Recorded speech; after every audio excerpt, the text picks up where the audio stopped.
Continuamos ya en Revista 110. En esta parte del programa nos acompaña el primer vicepresidente de la Asociación Dominicana de Constructores y Promotores de Vivienda, ACOPROVI. Vamos a hablar con él acerca de cómo ha impactado la pandemia de COVID-19 al sector inmobiliario. Con gusto damos la bienvenida al arquitecto Jorge Montalvo. Buenos días, ¿qué tal? Muy buenos días a todos, gracias por la invitación.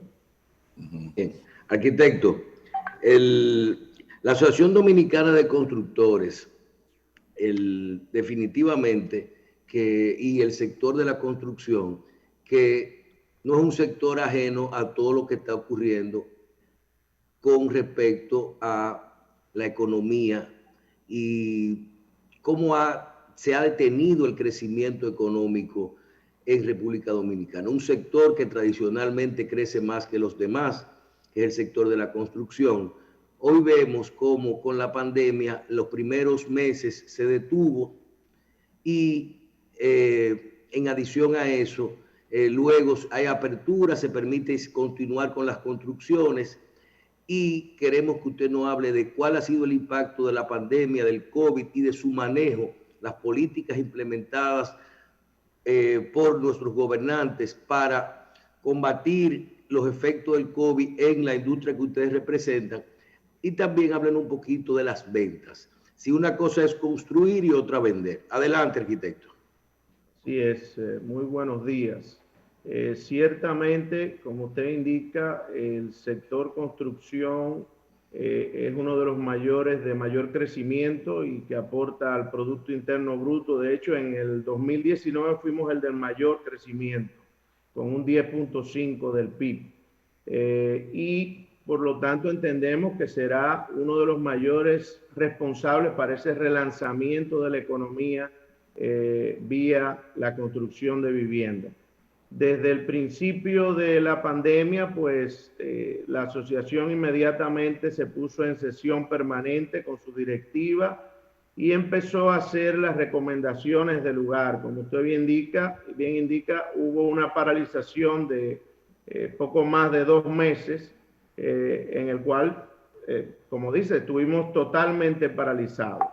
En ese momento lo que fuimos fue muy activos en ir preparando los protocolos de inicio. Fuimos probablemente el primer sector que le llevó al gobierno un planteamiento de inicio seguro de nuestras obras, y así lo hicimos. O sea que cuando ya se dio el pitazo inicial el 20 de mayo, el sector estaba listo para iniciar. Entonces, de esa manera pudimos reiniciar nuestras obras. Ustedes saben que el sector construcción emplea más de 400,000 personas, empleos directos. Y después es uno de los sectores que más permea los recursos en la economía y que involucra más sectores que se entrelazan. Entonces, pues inmediatamente iniciamos, pues ya eso fue un bálsamo, ¿no? Porque ya todo ese sector, todos esos trabajadores móviles, pues pudieron integrarse a las obras. No ha sido fácil la implementación de estos protocolos, pero podemos decir con mucha satisfacción que el índice de COVID en las obras ha sido muy mínimo. O sea, estamos hablando que ni siquiera llega, es un 0.00, menos de un 1%, lo que hemos podido levantar entre las empresas que pertenecen al sector con algún tipo de encuestas. O sea que realmente, aunque se ha iniciado y ya con el protocolo implica que haya pues menos personal en las obras, pues podemos decir que ciertamente el tema ha estado fluyendo y ha estado funcionando bastante bien. Nosotros hemos estado muy activos últimamente y hemos hecho ya una propuesta al gobierno de un plan de recuperación del sector vivienda. Eso lo entregamos formalmente al Ministerio de la Presidencia, y lo que queremos hay que crear las condiciones y los incentivos adecuados para que realmente el tema vivienda pues tenga las condiciones de crecer y de llevar sobre sus hombros lo que sería ese proceso de recuperación económica. Eso es muy posible porque el sector construcción tiene la capacidad de reaccionar rápidamente con los incentivos adecuados. O sea que estamos en ese proceso y una de las novedades también últimamente fue que entregamos también una propuesta junto con el sector social para una ley de vivienda y asentamientos urbanos dignos. De manera que, y ya hemos visto la intención del presidente de la República de crear un ministerio de la vivienda que pueda trazar pues, política de vivienda. Eso es algo que no hemos tenido y por eso tenemos una política de vivienda que ha estado muy dispersa en los últimos años. Entonces, este ministerio de la vivienda pues vendría a unificar todo eso y ya la vivienda tendría un espacio dentro del mismo gabinete, ¿no? Y entonces ahí pudiera ya en un solo sitio materializarse todo lo que tiene que ver con política de vivienda. O sea que nosotros entendemos que se han estado dando los pasos adecuados, nosotros hemos visto... Usted habla de la ley orgánica que crea el Sistema Nacional de Vivienda y Asentamientos Urbanos. Sí, hay una ley que se entregó, no ha ido al Congreso todavía. O sea, un anteproyecto. Es un anteproyecto de ley, correcto. ¿Y por qué vía la asociación ACOPROVI va a introducir esa propuesta? No, nosotros ya la entregamos, fue una propuesta consensuada con el sector social y trabajada por varios años.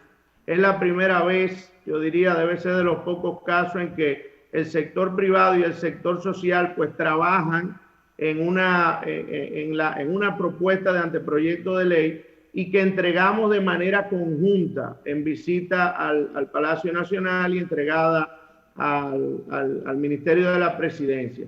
Eso ya se está revisando y yo me imagino que las autoridades, es un anteproyecto de ley, como usted decía, y yo me imagino que las autoridades en su momento y luego de las revisiones del lugar, pues la canalizarán por la vía pertinente, que es vía el Congreso y demás. De los 400.000 trabajadores que emplea el sector, ¿cuántos están actualmente activos aproximadamente? Bueno, nosotros pudiéramos estimar que probablemente entre un 50 y un 75%. Y eso se debe en parte a que los protocolos limitan la cantidad de personal que podemos tener en obra para guardar esos protocolos, o sea, el tema de distanciamiento y las medidas que hay que tomar. Pero se ha ido paulatinamente, porque depende, esa reactivación depende de la situación en que esté cada proyecto de manera particular. Y también ese dato de los 400.000 es un dato de lo que fue los datos del 2019, que usted sabe que es muy cambiante y habría que ver una radiografía del momento en que nos detuvimos, el momento que iniciaron los trabajos y la cantidad de proyectos que pudieran haber en ese momento. Pero por el tema del mismo protocolo, lo que establece distanciamiento, nosotros estimamos que probablemente entre un 50 y un 75% ya puedan estar trabajando bajo esos protocolos. Usted mencionó hace un momento una propuesta de reactivación del sector que presentó ACOPROVI al gobierno. ¿Pudiera darnos una más o menos panorámica de cuáles son los aspectos que contempla ese plan? Sí, mire, de manera, vamos a decir, inmediata, lo más importante es ir en auxilio. Tiene dos vertientes, por el lado de la oferta y el lado de la demanda. Por el lado de la oferta, que son los promotores, o sea, que son los que crean esa oferta de vivienda, pues entonces lo hemos dividido en dos vertientes. Una, el planteamiento de ir en auxilio de los proyectos que están corriendo, los proyectos que ya estaban funcionando o en construcción en el momento de la paralización. Y en ese sentido uno ha visto medidas que vienen ya desde el gobierno anterior, como fue de alguna manera propiciar el aplazamiento de pago de intereses. Eso se hizo durante 3 meses. Sí, pero arquitecto, aquí hay muchos proyectos que tenían intereses, que tienen préstamos, se hacen con préstamos, que con todo y que se postergaron estos pagos, el tiempo le va a hacer, estos 6 meses le van a hacer mucho daño por el mismo tema de la entrega de los documentos, de la entrega de las unidades, cierto retraso.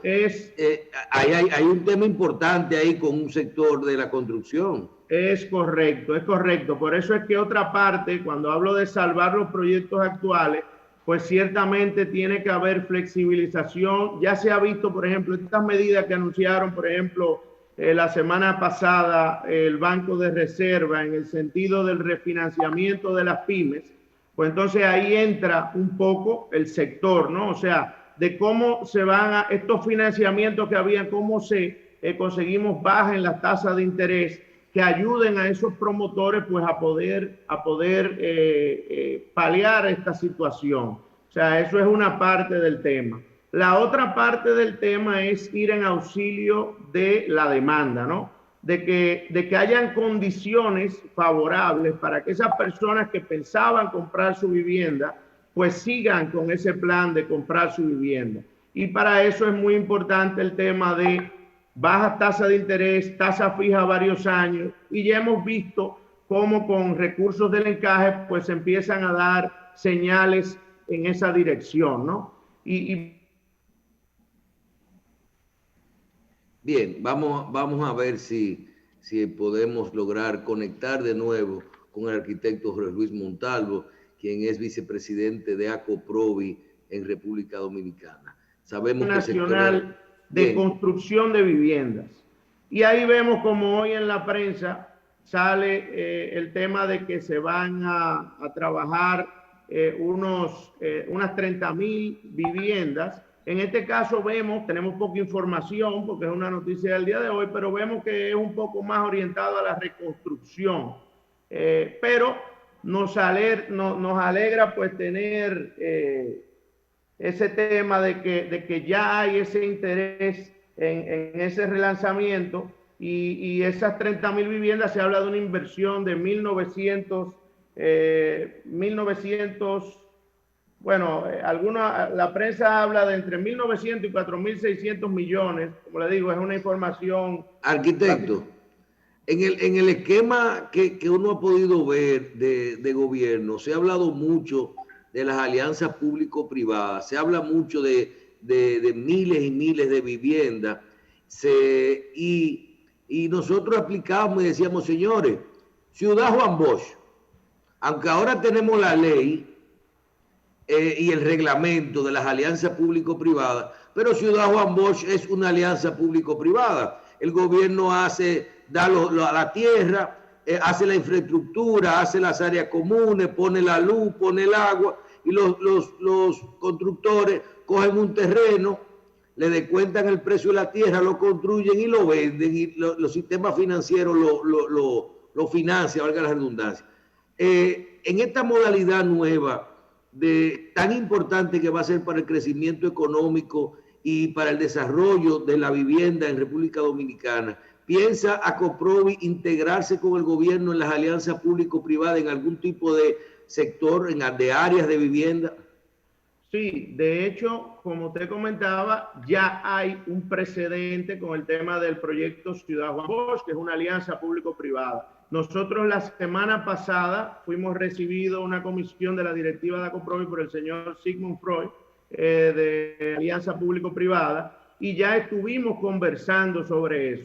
Le dijimos la importancia de tomar ese tipo de modelo que ha funcionado y buscar las condiciones para que eso pueda ser replicado a nivel nacional, probablemente en proyectos más pequeños, pero es una modalidad que ha funcionado y en la que el Estado hace de facilitador para que eso fluya. O sea, al final es cómo tú facilitas que las personas puedan acceder a esa vivienda, y lo hace a través del bono ITEVI, lo hace a través de un bono tierra, lo hace a través de exenciones, por ejemplo, del impuesto de transferencia, siempre y cuando sea primera vivienda. O sea que yo creo que el reto con relación a lo que fue Ciudad Juan Bosch es llegar a otros segmentos, ¿no? O sea, Ciudad Juan Bosch estaba más orientado a una vivienda bajo y media, ¿no?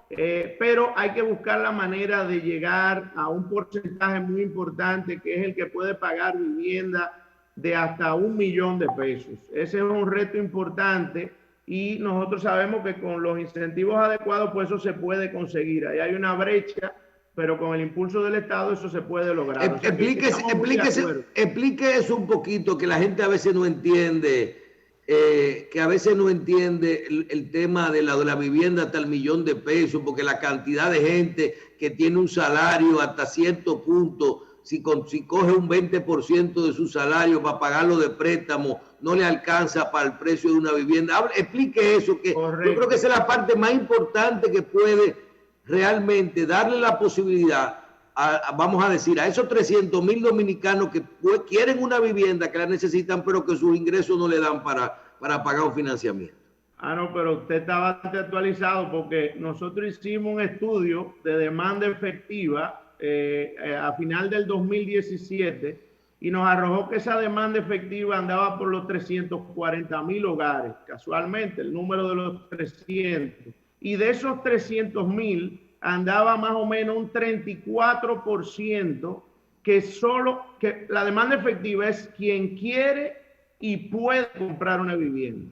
Entonces, de esa parte, quien quiere y puede comprar una vivienda, más o menos un 34% de esos 340,000 podía hasta $1 millón de pesos.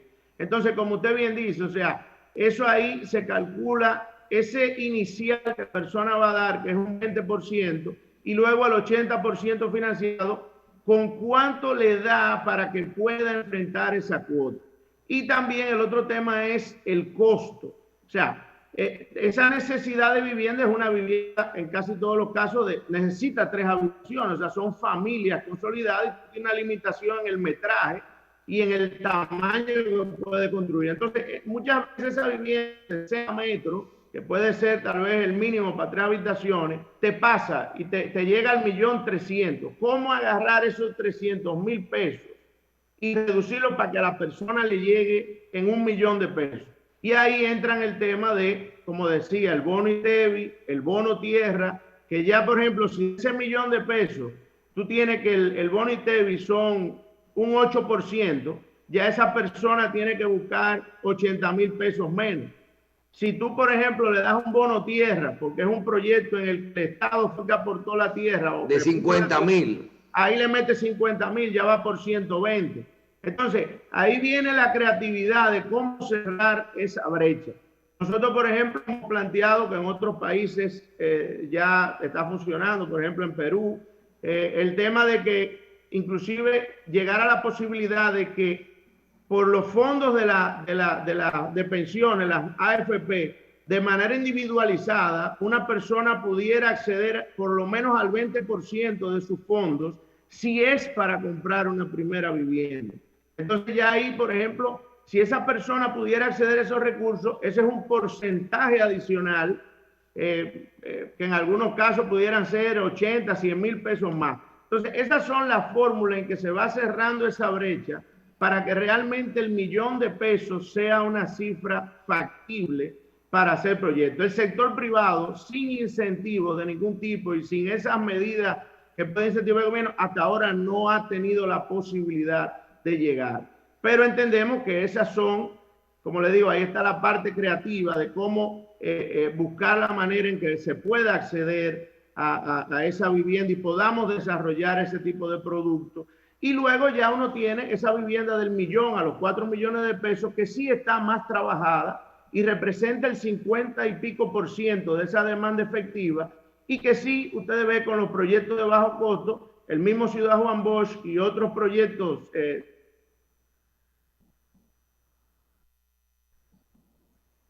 Bien, conversamos con el arquitecto Jorge Luis Montalvo, quien es vicepresidente de ACOPROVI, la Asociación de constructores de vivienda de la República. El bajo costo anda por los 3.6. Nosotros, uno de los planteamientos que se pueda llevar a los 7 millones y pico para que también el sector de clase media pueda acceder a esos bonos, aunque sea de una manera transitoria, como un plan de recuperación, ¿no? Y eso en el tiempo ya se decidirá si se mantiene o no, pero es una de las medidas que planteamos. Arquitecto, yo le tengo una pregunta final de mi parte. El doctor Castillo tiene otra pregunta y es con lo que tiene que ver con los financiamientos.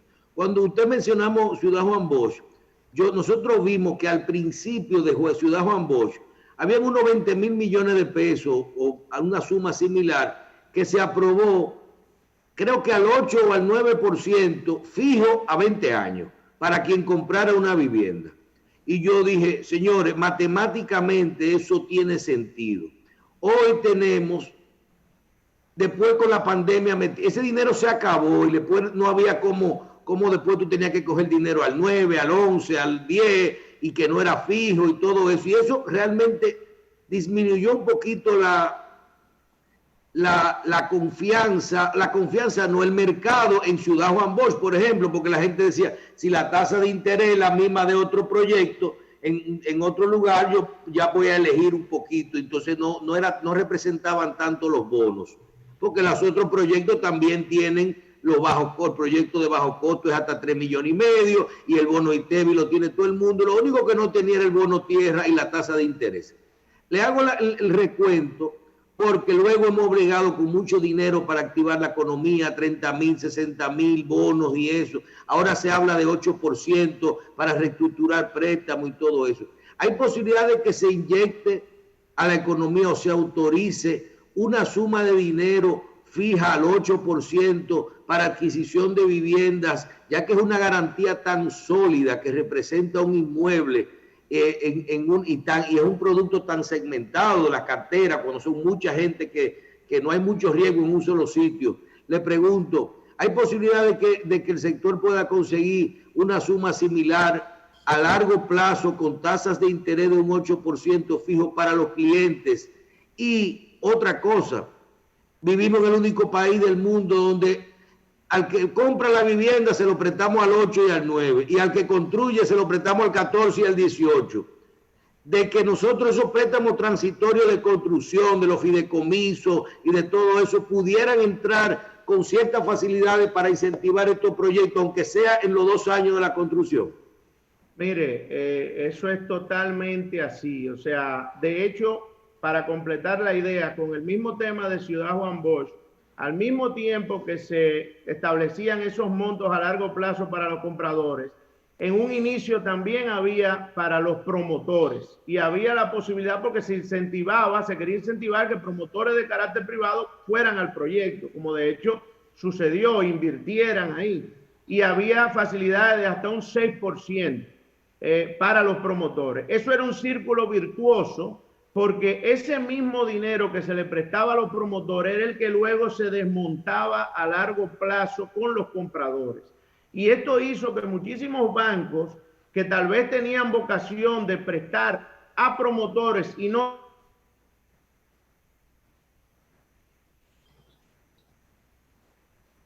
Parece que tenemos ahí una interrupción.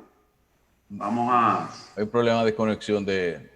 Exactamente, a ver si podemos demora estar con el arquitecto. Esto fue sumamente positivo. Proseguimos, arquitecto, sí. Se cayó. Bueno. Y eso fue sumamente positivo porque era un ciclo virtuoso. Ciertamente hubo algunos bancos que tal vez no entraron al proyecto y probablemente por eso, pues un poco se desincentivó el hecho de que se siguieran haciendo vamos a decir, desembolsos del encaje directamente para el proyecto. Yo pienso que ahora, ya teniendo una ley de alianza público-privada con sus reglamentos, puede entonces incentivarse nuevamente el tema de colocación de recursos para esos fines. Porque entendemos que ciertamente el tema de los desembolsos del encaje legal pues debe ser abierto, o sea, debe el sector privado poder acceder en diferentes proyectos, independientemente de que sean de carácter público o privado. Pero, como le digo, habrá unos segmentos en que se va a necesitar la mano del gobierno como facilitador. Y el esquema de alianza público-privado se presta mucho para eso. Entonces, tú diferenciar, de hecho, aparte de lo del bono tierra, está la diferencia de la exención en el impuesto de transferencia y, como le digo, algunos otros elementos que se pueden hacer para diferenciar. Y al final, pues que hayan desembolsos para el sector vivienda en sentido general. Pero yo creo que sí, que ciertamente hubo algo de eso, y el hecho de que algunas instituciones financieras pues no se animaran a involucrarse, pues entonces en su momento puede haber desincentivado el hecho de que el gobernador pues destinara, a las autoridades monetarias destinaran más recursos para ese tipo de proyectos de alianza público-privada, pero nosotros guardamos la esperanza en que así sea. Y de hecho nuestro planteamiento, como le digo, estamos pensando en ese plan de recuperación. Hablamos de algunos 30.000 millones destinados a 12.000 viviendas. Eso es alguno de los datos que hemos pasado. Y en eso, y lo dividimos en viviendas de interés social, viviendas de bajo costo y viviendas también destinadas a la clase media. Y el mismo tema de la ampliación del bono ITEVI hasta 7 millones y pico. La idea con eso es que se puede incentivar el desarrollo de más proyectos de ese tipo. Esa ley, la ley de viviendas y asentamientos, a que usted hizo referencia, en sentido general, ¿cuáles aspectos nuevos introduciría? Bueno, lo primero es, la misma ley contempla, habla del Ministerio de la Vivienda, que sería la institución donde se trazarían las políticas de vivienda y también donde se llevaría a cabo todo el tema de la tramitación de toda la permisología. Con eso se buscaría, al estar en una institución pues dirigida exclusivamente al tema de vivienda y edificaciones, pues entonces todo eso que son permisologías que tantos inconvenientes trae, porque todos esos retrasos ahuyentan la inversión extranjera y la misma inversión local, y se busca que se pueda eficientizar ese tema de la permisología, que realmente ha sido un dolor de cabeza para el sector. Y al mismo tiempo crea un fondo de la vivienda, o sea, crea una serie de mecanismos para que se pueda incentivar el tema de política de vivienda y el mismo tema de la vivienda de interés social. Aquí hay muchísimos recursos, como digo yo, del sector privado, que por ejemplo quisieran ir al sector vivienda a inversión para vivienda de alquiler, inclusive de alquiler, vivienda de interés social para fines de alquiler.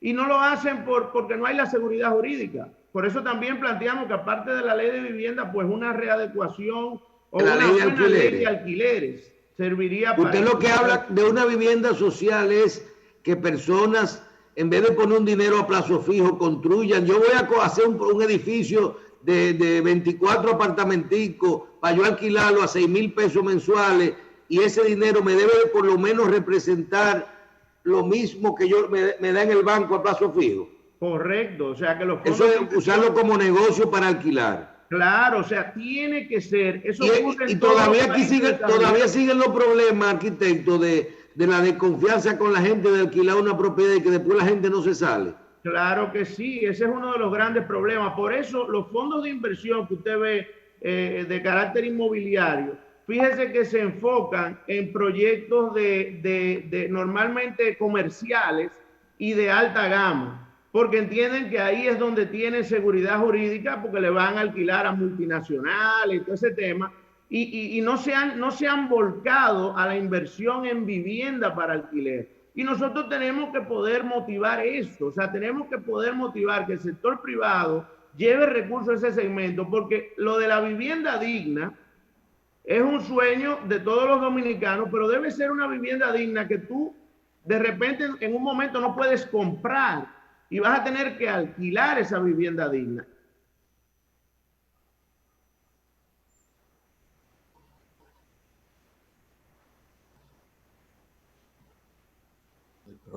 El problema del alquiler, que La gente no tiene otra vez otra alternativa que no sea vivir en eso. A ese concepto.